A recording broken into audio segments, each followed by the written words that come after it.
All right, crew, what's popping? Luke here today, helping you close bigger, faster, and more easily. And today we're going to show you how someone can ethically steal your name. And I want to show you the many examples of why you need to do this. So, what you see, for example, if you're watching this right now, you're going to be able to see the examples that I have for you. Or if you're in the background, if you're listening on a podcast somewhere, that's cool too. You can learn either way. Just want to say that up front.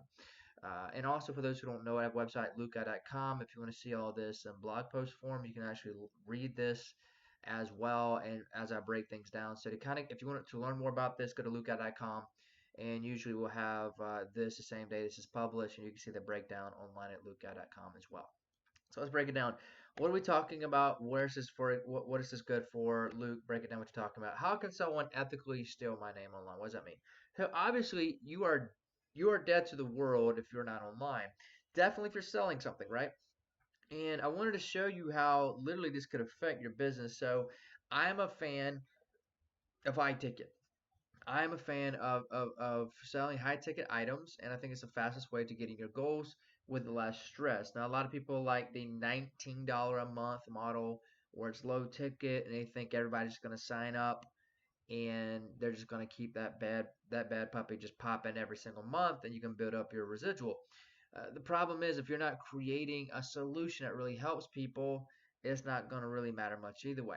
So I like going high ticket. I think you're a pro when you can create a free product like Google and Facebook and then push it out there and start making money like where a customer literally only pays $20 or like Netflix, $10 a month or whatever it is now. You're really a pro. Really, you're really a pro when you can make a living like this. But when you're an individual starting from scratch, you have no VC funding. We have to do high ticket, which means that we have to solve really big problems, have really amazing solutions. So all that to say this: when you're selling high ticket stuff and you're on the phone and you're getting their credit card and they're ready to go, you had an amazing presentation, you dialed in on the niche, you know the language, they feel like you have the answers for them. They feel like, wow, he knows me so well. This guy, you have all of that, and it's time to get credit card, sign contract. Like you've done 95% of the work. Now all you got to do is just get them to sign up and pay, and they're about to sign, they're about to pay. In fact, they're about to give you a credit card first, and then they do this here. They do this. They go, huh, let me look you up on Google. How about that? Let me look you up on Google. And what I'm about to do is, for example, I'm going to show you, for example, for some people. So, for example, there's a guy I know. This is his name, and he's a high ticket. He sells something for $5,000. And if you look here, if you look at his site, he doesn't sell watches. And if we go to images, he's nowhere to be found on here either.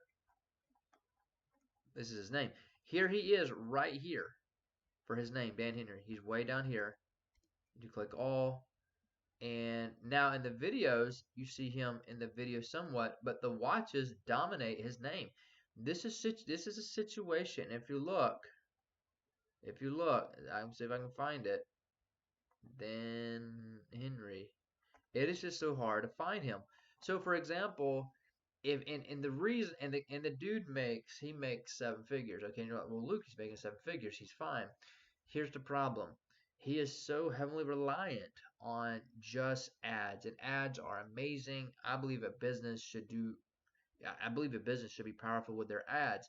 The problem is, though, for example, when it comes for follow up, when people are looking to look you up, what I always believe you should be able to, if you cannot own your own name, how are you going to help people own their company name? Not to this brand whatsoever. And here's another one. Here's another example. If I type in this guy here, Steve Larson.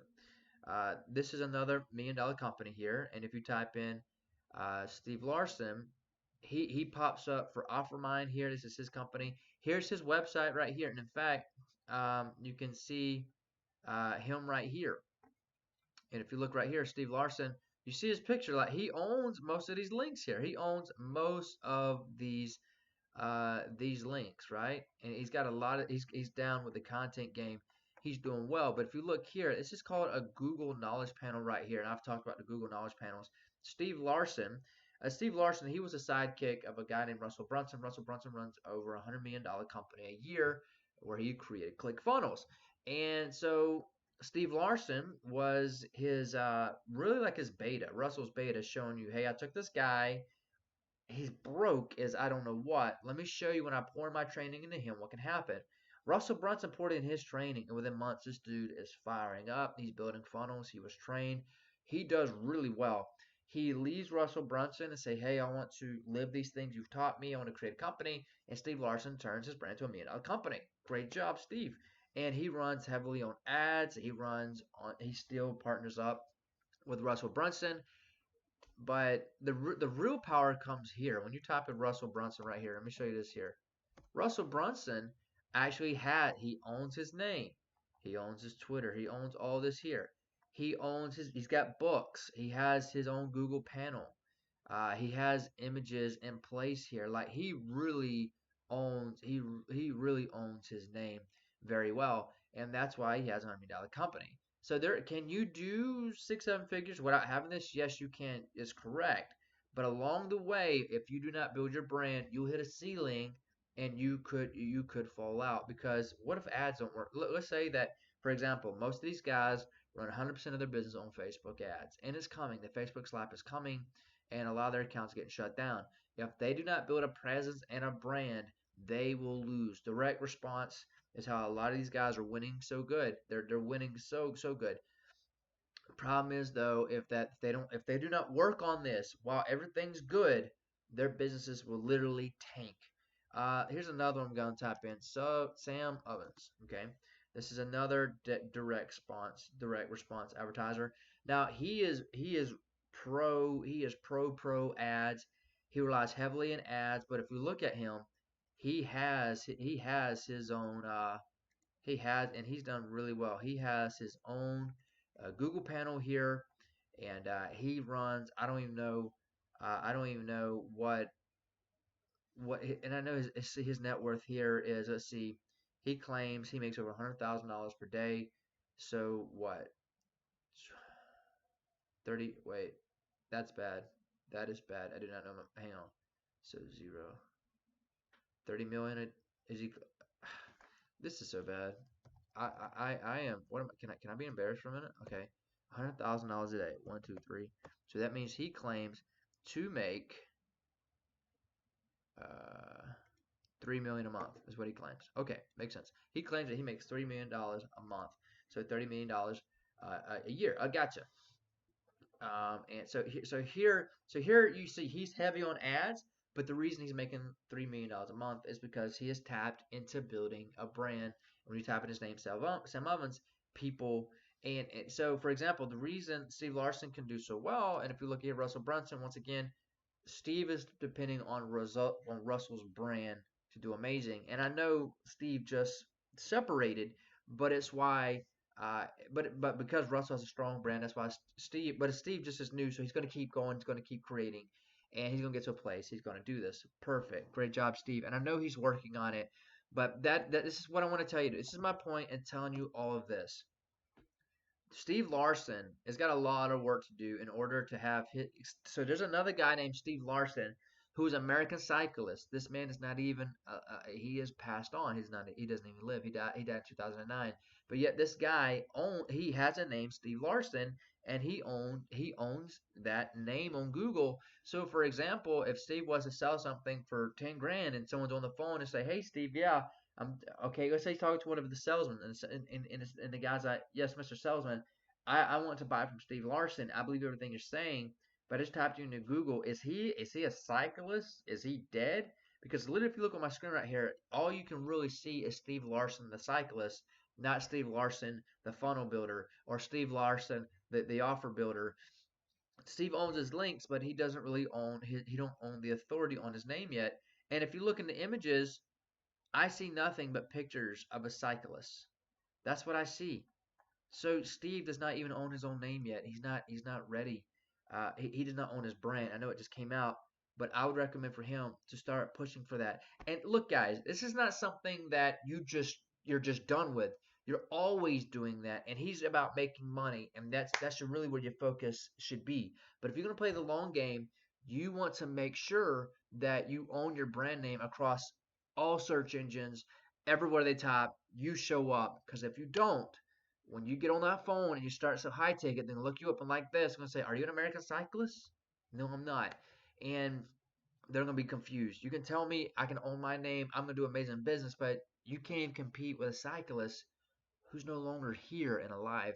And that's one question. That's some questions people will have. Steve Larson can still do good, but if he's wanting to keep going, he's going to have to do that. And this is something I am doing as well. This is something I'm having to get better at as well. And I'm just saying, I'm just warning. And look, I'm doing this. When I create these pieces of content, I am showing you what I am currently doing. And it's not necessarily something I've already done and accomplished, but this is not something that you can just be done with.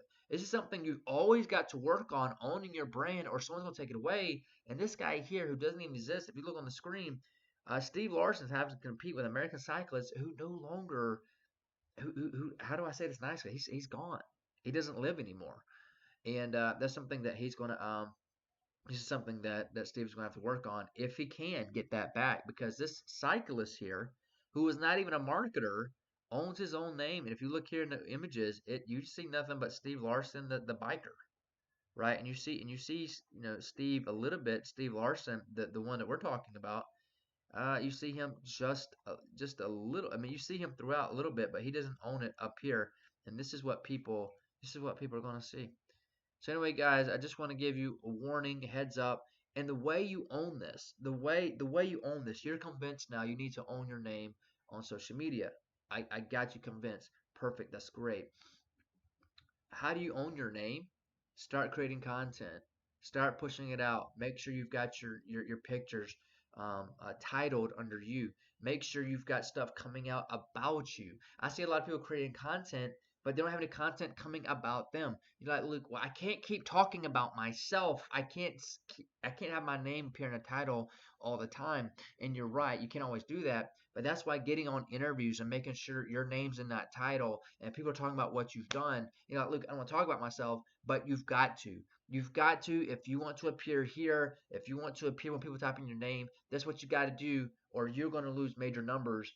And if these guys are having a hard time scaling by what they're doing right now, this could be one of the pillars. This could be one of the corners to their foundation that's not there. This only represents your branding. It's all that represents. You can make money directly with advertising, but when Facebook goes down, will these guys have a business?